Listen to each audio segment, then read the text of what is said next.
JB 타임즈. 더마카와 함께 시선 집중의 문을 열겠습니다. 어서 오세요. 네, 안녕하세요. 더마카입니다. 오늘도 삐딱선 정신에 입각해서 주요 뉴스 챙겨 드릴 텐데요.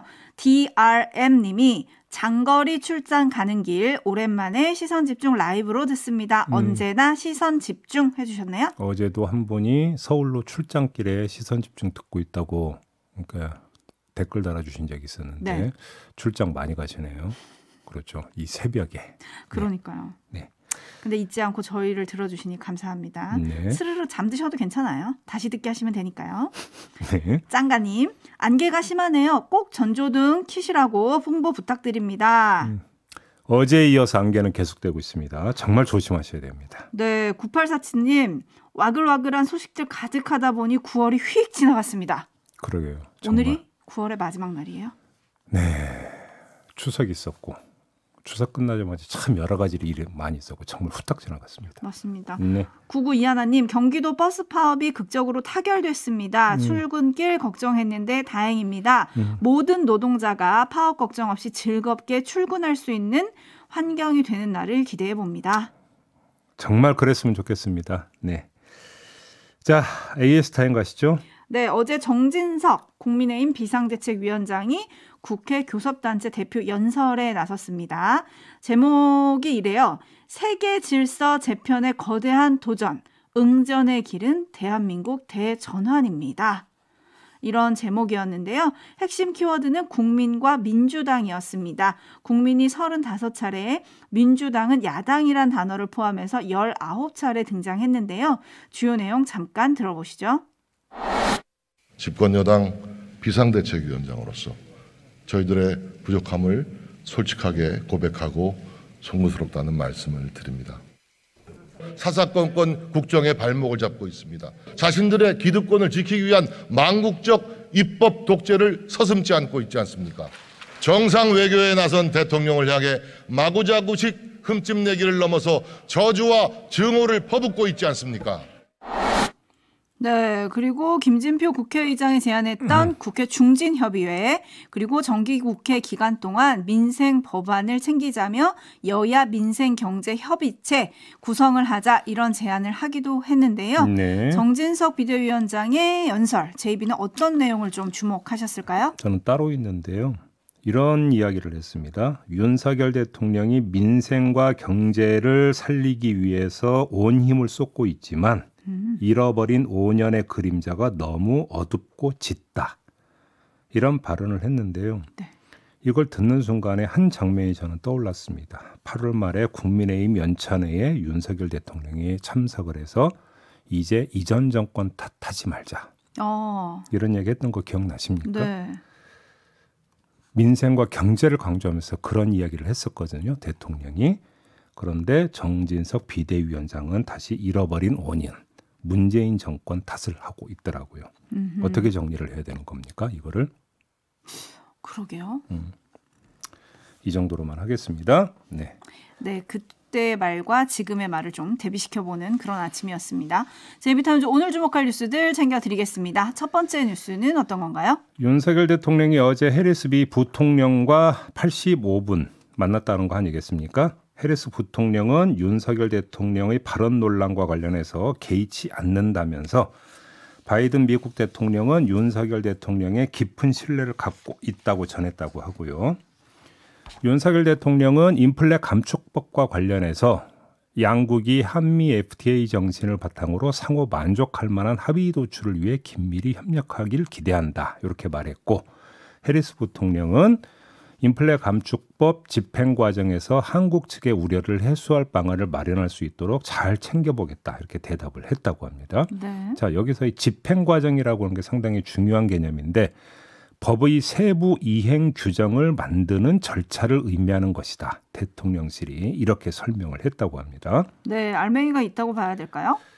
해리스 부통령이 말한 집행 과정이 대통령실 설명대로 법의 세부 이행 규정을 만드는 절차를 뜻하는 것이라면 이건 일정한 진전이라고도 볼 수 있을 것 같습니다. 왜 그러냐면 세부 이행 규정 만드는 절차는 집행 이전에 이루어진다고 보는 게 상식 아니겠습니까? 그렇기 때문에 일정한 진전이라고도 볼 수 있을 것 같은데 정말 그렇게 할까는 또 검증을 해야 되는 거 아니겠습니까? 그렇죠. 이건 잠시 후 3부에서 전문가들과 짚어보도록 하겠고요. 네. 이 자리에서는 새로 돌출된 내용, 요걸 좀 말씀을 드려야 될 것 같습니다. 바로 성평등 문제인데요. 한국 여성 리더들과의 간담회를 가졌습니다. 해리스 부통령이. 이 자리에서 여성이 성공할 때 사회 전체가 성공한다는 것을 강하게 느낀다. 우리가 민주주의를 강화하려면 성평등에 집중해야 한다. 이렇게 말을 했거든요. 관련해서 미국 백악관 관계자는 이날 만남은 해리스 부통령과 조 바이든 행정부가 성평등에 강조점을 둔다는 점을 보여준다. 이렇게 설명을 했습니다. 누구한테 보여주는 걸까요?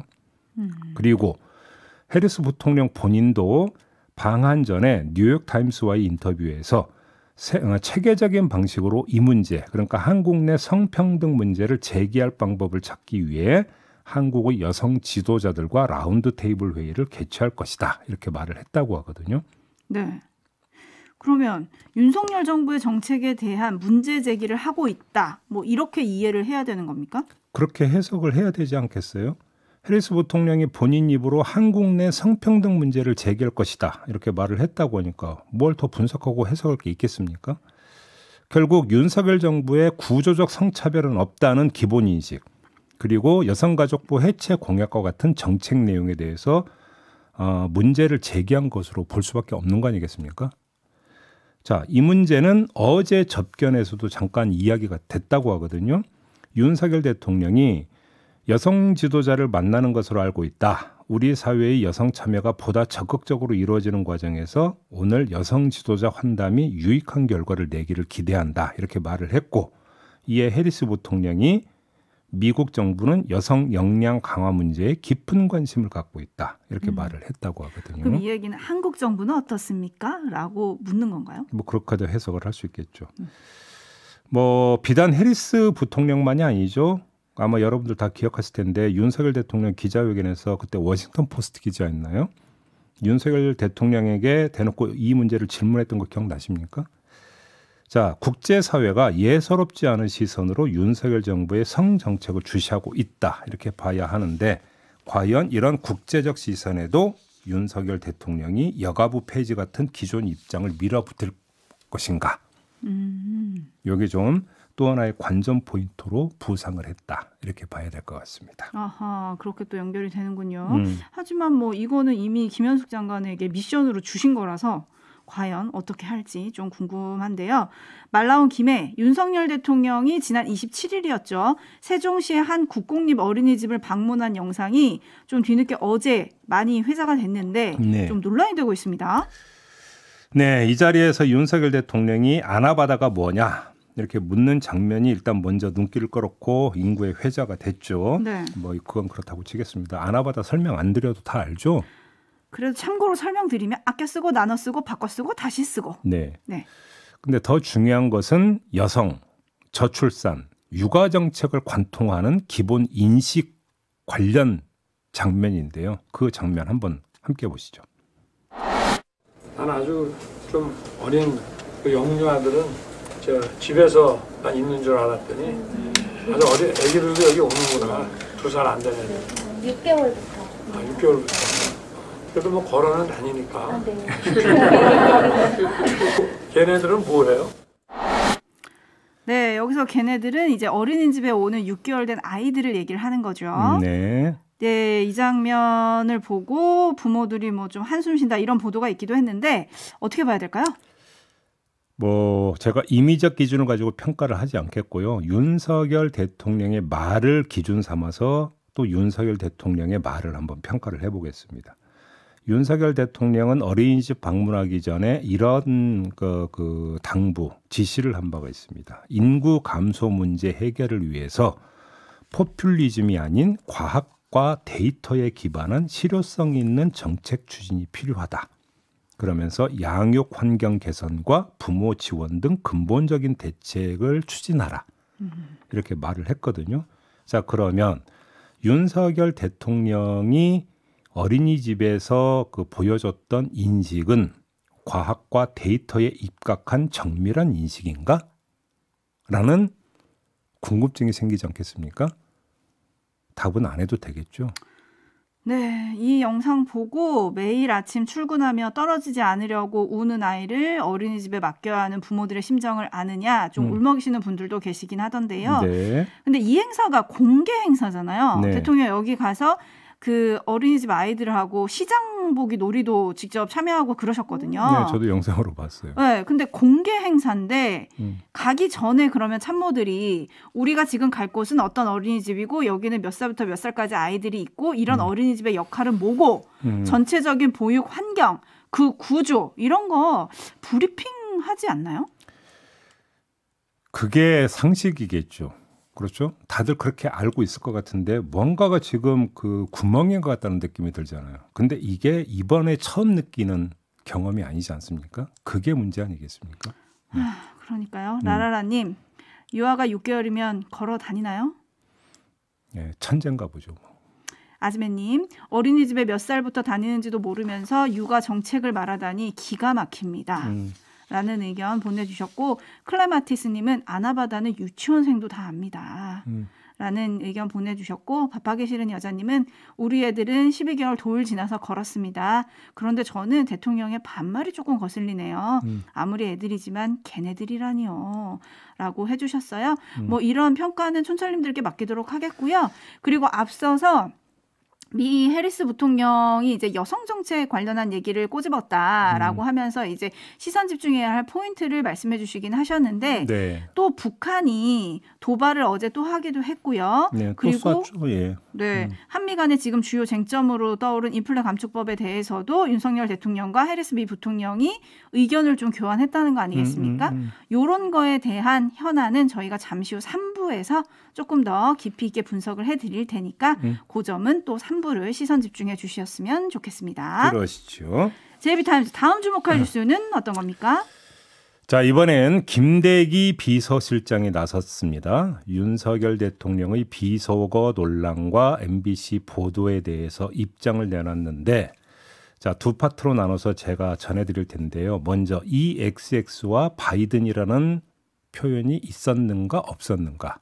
이에 대해서 김대기 실장은 뭐라고 이야기를 했냐면 자신이 윤석열 대통령한테 직접 물어봤는데 그냥 너무 자연스럽게 쭉 나오면서 이야기한 거. 그래서 본인도 기억하기 어렵다고 하더라. 이렇게 전했고요. 대통령께서도 상당히 혼란을 일으키시는 것 같다. 잡음을 없애고 소음을 없애고 해보면 또 그 말이 안 들린다. 그래서 모든 것이 지금 불분명해서 저희도 상당히 좀 혼란스러운 상황이다. 이렇게 이야기를 했어요. 두 번째, MBC 보도와 관련해서는 이런 말을 했습니다. 불분명한 것을 기사화할 때는 그 말을 한 사람에게 확인 절차를 반드시 거쳐야 하는데 그런 것을 안 거쳤다. 저희는 가짜 뉴스만은 좀 퇴치해야 되지 않나라고 본다. 과거에도 선진국 같은 데서는 가짜 뉴스를 무지 경멸하고 싫어하는데 우리는 좀 관대하다. 이렇게 이야기를 했습니다. 네, 김대기 대통령 비서실장이 직접 이렇게 나섰다는 게 조금 눈길을 끕니다. 네, 평가를 해야 될 것 같은데요. 이번에도 똑같이 김대기 실장 본인의 말을 가지고 그러니까 그분의 또 다른 말을 한번 평가를 해보겠습니다. 자, 김대기 실장은 EXX와 바이든에 대한 사실을 확정하지 못했다. 오히려 모든 것이 불분명하다. 이렇게 말을 하지 않았습니까? 그렇죠? 네. 그런데 MBC 보도를 가짜 뉴스로 규정을 했어요.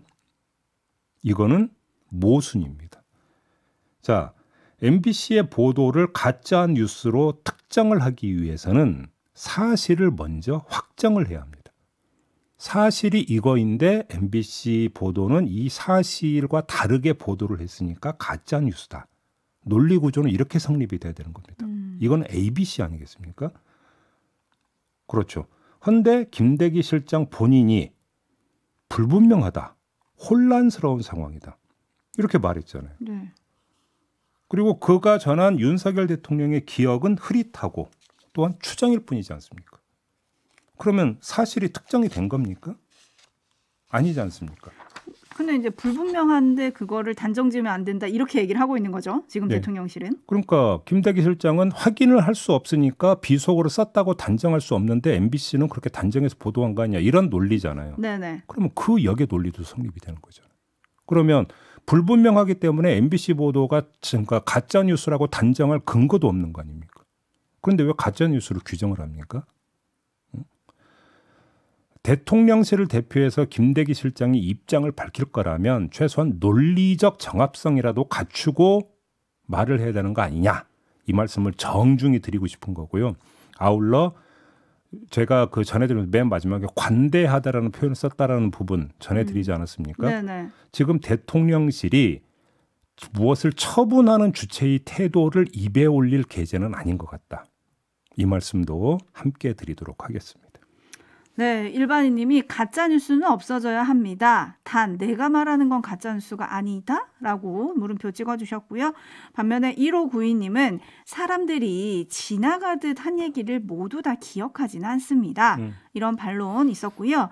1793님 그러나 저러나 대통령의 말로 혼란이 왔으니 그 자체로도 유감의 표현을 하는 게 맞지는 않을까요? 라는 의견 주셨고 정경수 님도 비슷한 의견이신데요. 오히려 대통령실 해명이 너무 사태를 키우고 있는 건 아닐까요? 좀 스스로 스텝이 꼬이는 느낌입니다. 그러니까요. 라는 평가를 좀 보내주셨어요. 어제 조응천 의원이 이 자리에서 이런 얘기를 하지 않았습니까? 네. 구현이 있는 MBC를 악마화해서 이 논란의 눈길을 좀 돌리는 거다. 그거는 윤석열 대통령의 찐 지지층을 그 결집을 노리는 거다. 뭐 이런 얘기를 했었는데요. 네. 이렇게 언론과 대통령실의 전면전이 계속 가고 있는 거잖아요. 결국은 지금 평행선인데 이 대결에 출구는 있는 건가요? 아니 그 전에는 홍보수석실에서 나섰는데 이번에는 비서실장이 몸소 나섰지 않습니까? 네. 출구를 모색하고 있으면 이런 모습을 보이겠습니까? 오히려 지금 체급을 올리고 있는 건데. 그렇죠. 그러네요. 아무튼 지켜보겠습니다. 네. 뉴스와 분석이 함께하는 제이비타임즈 다음 주목할 뉴스 오디오로 먼저 만나보시죠. 투표 결과를 말씀드리겠습니다. 국무위원 외교부 장관 박진 해임 건의안은 총 투표수 170표 중 가 168표, 부 1표, 기권 1표로서 가결되었음을 선포합니다. 네. 이렇게 됐습니다. 네. 국민의힘은 표결 직전에 퇴장을 했고요. 정의당 같은 경우 이 문제의 본질은 대통령의 발언인데 그러면 대통령의 사과가 우선 아니냐 이러면서 표결에 불참을 했습니다. 네, 이제 해임 건의안이 국회 문턱을 넘었는데요. 대통령이 받아들일 가능성은 거의 없는 거죠? 뭐 이미 먼저 어제 출근길에 이런 말을 하지 않았습니까? 박진 외교부 장관은 탁월한 능력을 가진 분이고 지금 뭐 건강이 걱정이 될 정도로 국익을 위해서 전 세계로 동분서주하는 분입니다. 어떤 것이 옳고 그른지는 뭐 국민들께서 자명하게 아시리라고 생각합니다. 네. 해임 건의안을 받아들일 여지는 1도 없는 그런 발언이라고 정리를 해도 될 것 같습니다. 그렇죠? 네. 이러면 여야의 강대강 대치는 더 심해질 것이 뭐 불을 보도 뻔하다고 봐야 되는 거고요. 그러면 여기서 관전 포인트 하나가 생깁니다. 뭔가요? 자, 국회 외교통일위원회에 박진 외교부 장관이 출석을 하지 않겠습니까? 네. 그러면 민주당 의원들은 자신들이 해임 건의안을 가결을 시켰던 그 대상을 어떻게 대할까요? 투명인간 취급을 할까요? 어떻게 될까요? 이것도 관전 포인트 아니겠습니까? 아무튼 이거는 좀 지켜봐야 될 것 같고요. 문제는 이렇게 되어버리면 정기 국회의 분위기는 더 냉랭해질 것은 불을 보듯 뻔하다. 이렇게 정리를 하면 될 것 같습니다. 그러니까요. 요거에 대한 여야 입장은 저희 잠시 후 이어지는 2부 인터뷰에서 여야 원내대변인 지금 준비하고 있습니다. 인터뷰 들어주시면 좋을 것 같고요. 예. 마무리하기 전에 요거 잠깐 짚고 갈까요? 윤석열 대통령의 1기 내각의 마지막 퍼즐 교육부 장관 후보자가 어제 지명이 됐습니다. 이명박 정부 때 교육부 장관을 지낸 인물이에요. 이주호 전 장관이 지명이 됐는데 네. 10년 만에 이제 같은 자리로 또 지명이 된 거잖아요. 구관이 명관인 겁니까? 근데 이주호 전 장관이 뭐 교육부 폐지 주장 이런 걸 했다면서요. 오호. 교육부 폐지를 주장한 분이 교육부 장관이 되고, 자, 이 상황을 어떻게 이해할 수 있을 것인가? 여기서부터 이야기가 시작이 돼야 될 것 같고요. 그다음에 경산호위 위원장으로 김문수 전 경기지사가 또 지명됐죠. 발탁이 네. 됐죠. 근데 노동계는 바로 안 들어간다고 지금 이야기를 했습니다. 네. 경산호위는 말 그대로 노동계까지 참여해서 사회적 타협을 끌어내야 되는 기구인데 앞날이 구말리다. 갈 길이 참 멀고 험해 보인다. 이게 지금 그 김문수 경산호위 위원장 인선 소식이 나오자마자 나온 노동계의 반응을 보면 그런 거 아니겠습니까? 네. 네. 자, 일이 되게 하는 인사인가 아닌가 이거에 또 대한 논란이 되는 판단은 건가? 촌철 여러분들께 맡기고 JB타임즈는 마무리하도록 하겠습니다. 담화가 수고하셨어요. 네, 10월에 오겠습니다.